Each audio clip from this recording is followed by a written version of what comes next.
So, ayan mga ka-senior, yung aming fridge. Wala nang laman yung freezer. Yung fridge, ala. Ayan o. Lilinisin ko yan at ng...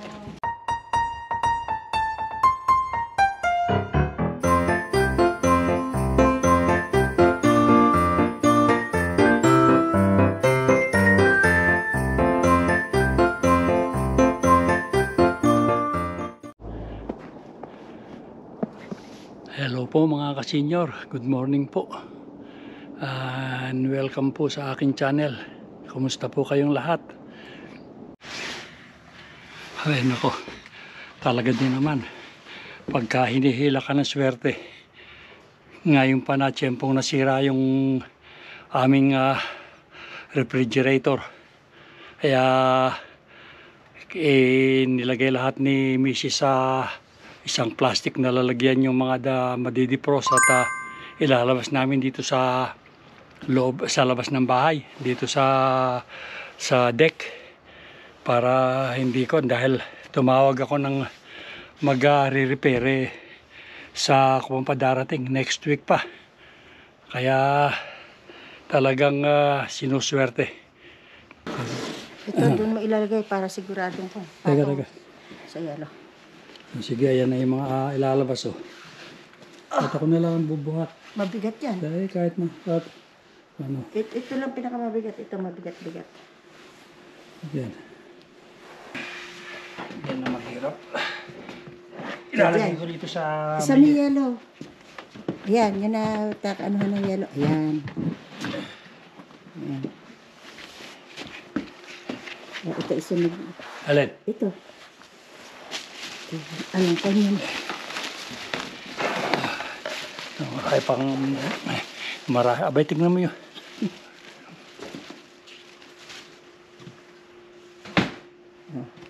Marami pa naman laman yung fridge. Pinanghahanda sa Pasko. Yan, pagpatong-patungan mo na lang yan. Pero wag pala, dahil pagkailangan ko, masyadong patong-patong. Dala-dala lang.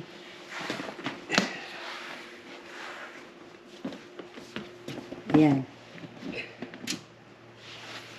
Pwede mo nang patungan yun kasi doon ipapatong yung maliliit. Yung maliliit kasi baka may kailangan ako dyan. Yan ang fridge ngayon. Sa freezer lang naman, laman ng freezer yan. Hindi pwede ilagay yung sa fridge, masisira, maluluto yung gulay at prutas. Yan. Yan. Ayan na. Ako, ayan na. Oh. So, ayan na yung aming kwan. Improvised na freezer. Hindi pa naman kalamigan ngayon. Okay, pwede na rin. Tuloy naman ang snow, kaya matatabunan na rin ang yelo yan. So, ayan mga ka-senior, yung aming fridge. Wala nang laman yung freezer. Yung fridge, ala. Ayan o. Lilinisin ko yan at ng... Yun nga ang inilabas ko sa labas. Yun ang laman ng freezer. Ito na lang mga natitira sa rep ang... hahayaan na yata ni Mrs. ito dito. Ay, hindi. Aalisin ko. Aalisin daw. Kasi iinit lang din yan. Mas mabuti nang nasa labas. Ilalabas na lang siguro. At yun namang mamaya papatayin ko na rin ang power nito. Dahil iniwan kong magdamag kagabi, hindi naman nagkuhan eh. Hindi naman nag-yelo, basta umaandar lang yung yung motor. Pero walang lamig na lumalabas, walang hangin. So palagay ko nasira na naman yung compressor. So hindi ko na ipapainom ito kaya. Ayan o.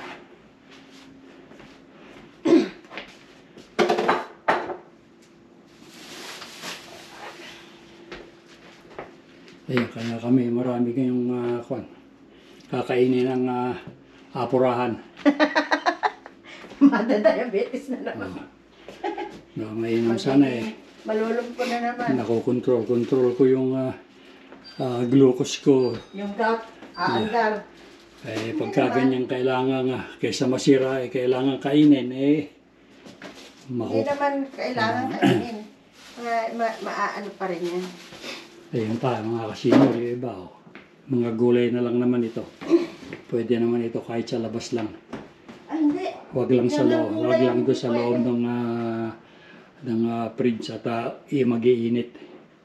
So, Biyernes pa lang ngayon. So, Sabado, Linggo, next week pa, mga Martes siguro, ang dating ng technician. Kung bibili pa ng pyesa. So, ngayon, kung wala pang piyesang naka-stock o order pa, ay matatagalan pa rin. Depende sa stock ng piyesa kung may makukuha sila agad.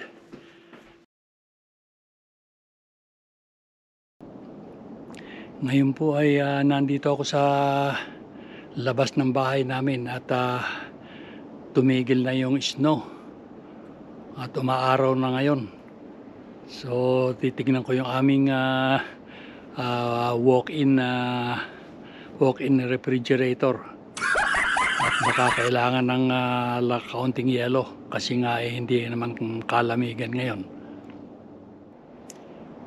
Sumisikat ang araw pero hindi mainit, hindi, kumbaga ito ang regular na winter dito, yung ganitong klaseng klima. So hindi ko pa rin napapala yung yung natitirang dapat kong linisin. Siguro baka mamaya na magkukong kami ngayon, magki-cleaning kami ng aming part-time.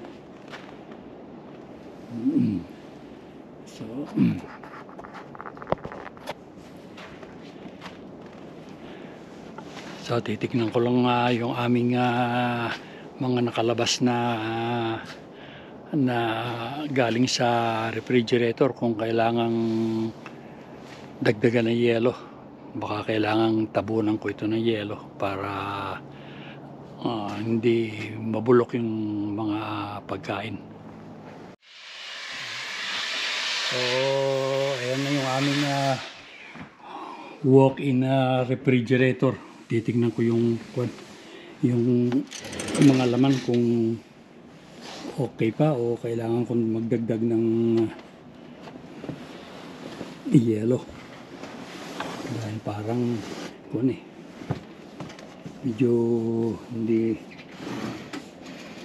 maganda ang mukhang hindi masyadong lalamig dahil nga sa sumisikat yung araw.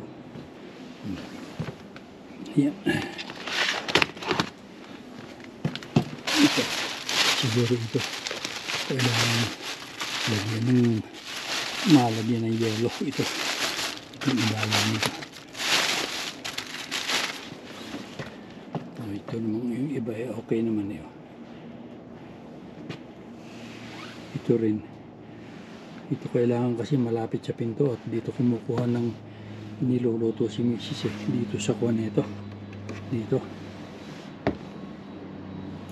So ito na lang yelo na ito na lang snow na ito ang kukunin ko. Papalahin ko papatong ko rin, itatabon ko dito sa mga kuha nito. Yan, baka kung kulangin man doon ako kukuha siguro sa yung sa ibaba. Yan.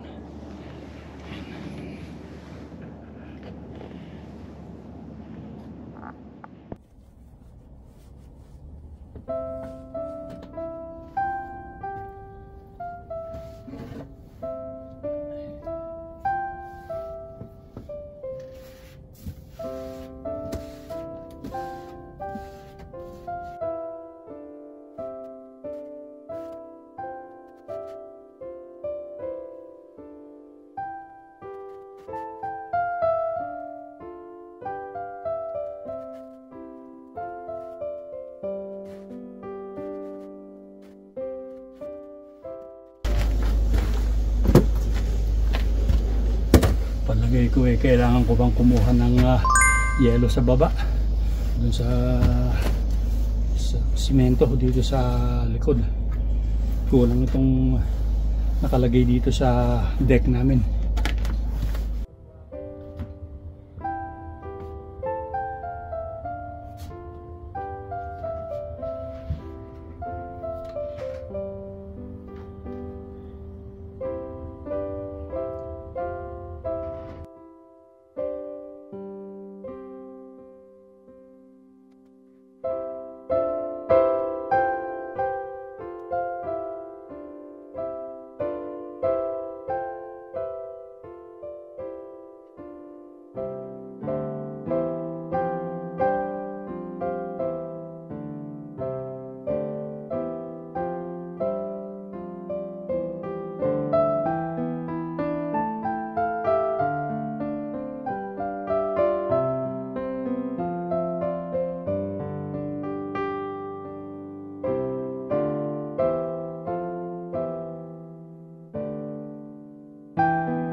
So ayan mga kasenyor, ito yung pinagkuhanan ko nung itinabon ko dun sa aming pagkain na inilabas, yung mga laman ng refrigerator namin na nasira.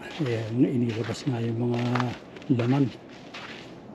So ngayon aayusin ko muna yung itinabon kong yelo. Ayan.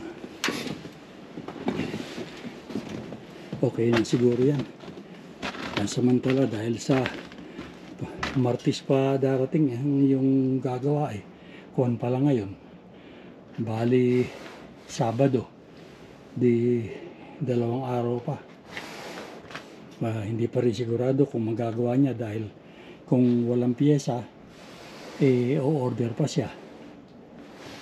Kaya dyan na lang muna yan. Kung naman siguro baka dali namin sa kunong panganay kong anak sa kanila para mailagay yung iba sa kanilang refrigerator.